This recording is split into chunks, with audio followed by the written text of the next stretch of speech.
Bonjour, vous êtes sur adionews.info et vous suivez votre revue de presse. Le quotidien ouvre avec les révélations de l'Office national anticorruption OFNAC sur les déclarations de patrimoine et titre le rapport de Nafi. Selon le journal, la présidente de l'OFNAC, Nafi Ngom Keïta, qui était l'invitée dimanche de l'émission au grand jury de la RFM, a levé un coin du voile sur la prise de gueule qu'il a opposée à certaines personnes assujetties à la déclaration de patrimoine. L'application de la loi relative à la déclaration de patrimoine risque de ne pas être de tout repos malgré l'ultimatum que le chef de l'État avait fixé aux ministres et autres personnes assujetties. Les choses ne semblent pas bouger, relève le journal du groupe Avenir Communication. La publication souligne que lors de l'émission Grand Jury, Nafi Ngom Keïta a avoué qu'un ministre l'a réveillé vers minuit et demi pour lui dire qu'il ne veut pas déclarer son patrimoine. Elle souligne qu'un autre aussi l'a appelé pour dire des choses qui ne sont pas dignes d'un ministre. Il y a des gens qui veulent que je mette la loi et les procédures de côté et que je reçoive leur déclaration de patrimoine comme ils veulent. Certaines personnes veulent faire des déclarations sans justification et d'autres disent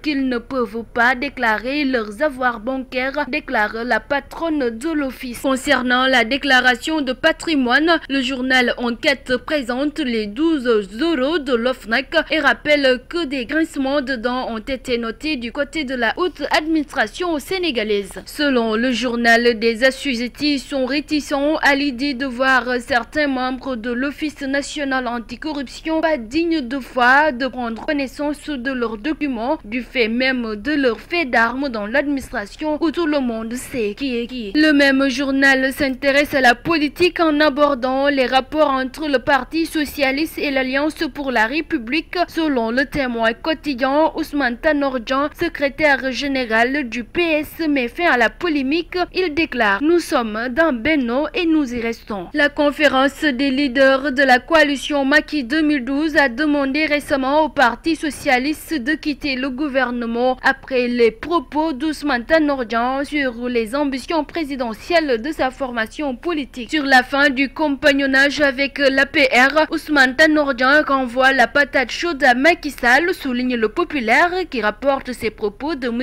Dieng tenu à caisse. Nous n'avons aucun problème, nous y restons. Le reste dépend du président, c'est lui qui nomme et démet. La reconquête du pouvoir est notre essence, notre raison de vie. Le journal Libération s'intéresse au cadeau de fin d'année du Sénégal à la Guinée et annonce: Dakar va ouvrir ses frontières terrestres avec Conakry. Le ministre de l'Intérieur sénégalais Abdoulaye Daouda Diallo se rend chez Alpha Condé ce lundi pour discuter des modalités de la réouverture de cette frontière fermée depuis plusieurs mois à cause de l'épidémie hémorragique à virus Ebola. Récit bouleversant sur la vie des Sénégalais d'Angola. Le Témoin Cheikh Marem Silla raconte dans l'Observateur la vie difficile des Sénégalais d'Angola, faite de raquettes, de torture et d'humiliation. En prison, les détenus ne mangent qu'une seule fois dans la journée. Il ajoute que sur 10 Sénégalais qui meurent en Angola, seuls 2 rentrent au pays. Fort Noël de feu pour les Lions d'Angleterre,